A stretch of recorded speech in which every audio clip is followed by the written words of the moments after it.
My name's Kia. I work with Willer Nichols and Associates, and we work to support the Austin-Travis County Reentry Roundtable.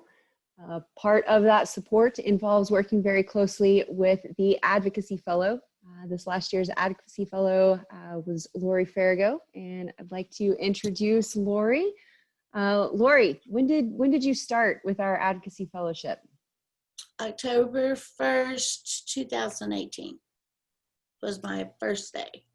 It's crazy how everything is what I thought it would be, and then it's not what I thought it would be at the same time. I didn't expect people in high places, so to speak, to really care about formerly incarcerated people.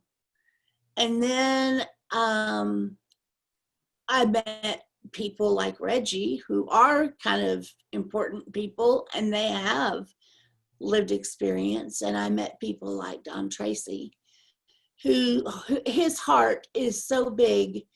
I think it encompasses the whole world. He's always been kind.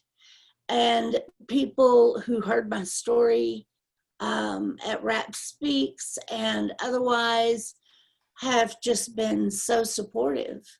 So that was where it was easy, or that was where it was surprising.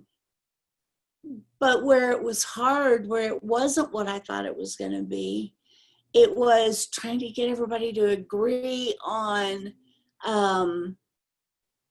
when they passed Senate Bill 15 in the Senate, and how we were trying so hard to get the roundtable to object, just object, because it was legislation that the roundtable supported 2 years before, and we got it done. We did get it done, and that's really amazing.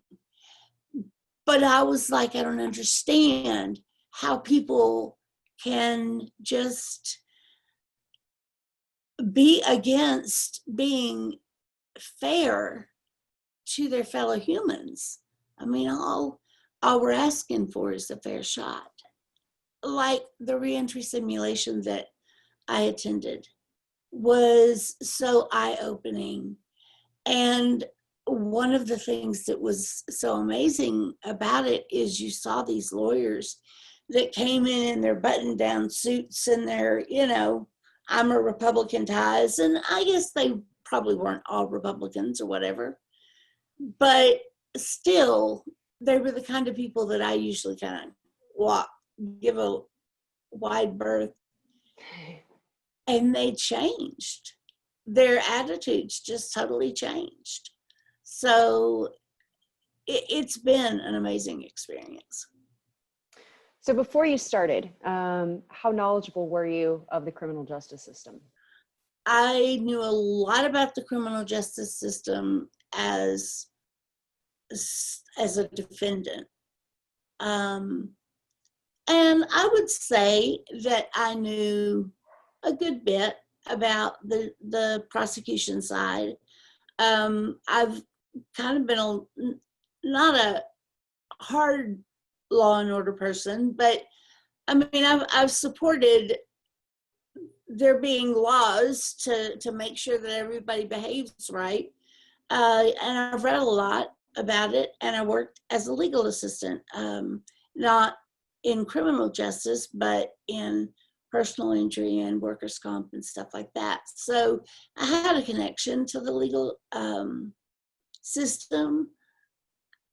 I just needed to learn where the levers are for us to push so that we can change things. So it sounds like one of the things that you learned was that there are some gaping holes. But it also sounds like one of the things you learned is that there are ways to fill those holes. Exactly. I couldn't have put it better myself. Yeah. And I think working to fill those holes is an honorable goal. So what would you describe to be the most challenging aspect to overcome as a fellow, coming from, you know, lived experience into this fellowship? What was a challenge for you to overcome? Walking the halls and going to talk with the legislators, as I did one day with Jose Flores. I would never have thought that I would be nervous going up to a state representative or their staff and talking to them, because I am able to talk to just about anybody, always have been. That was hard for me. I was nervous all of a sudden, all over again, about telling my story and about judgment and about people hearing that I'm a sex offender. And I don't know what I thought they were going to do to me. I mean, it's not like they can slap me in the dungeon or put me in chains, but it was that kind of fear, that kind of, what are they going to do to me? What happens if I tell this story that I've told a million times? So I think for me, the most challenging thing to overcome was myself and my own self-doubt and fear and shame. I mean, that still hasn't left me. And I have to fight it every day. But, you know, what do?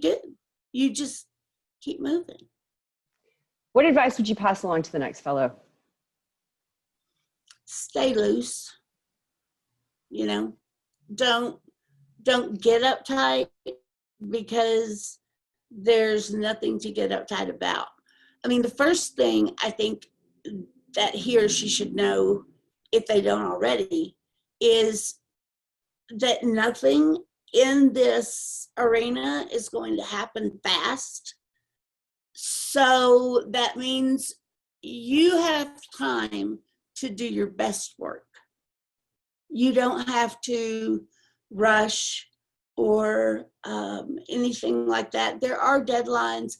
There will be times that you have to do that. But by and large, just stay in your lane, you know? And know that everybody in this is sincere about reform. Just because other people want to do it a different way doesn't mean they don't want to help. So that'd be two things. All right. So I guess that's our time today. Thank you, Laurie. You're welcome. Thank you. Look forward to many bright things in your future.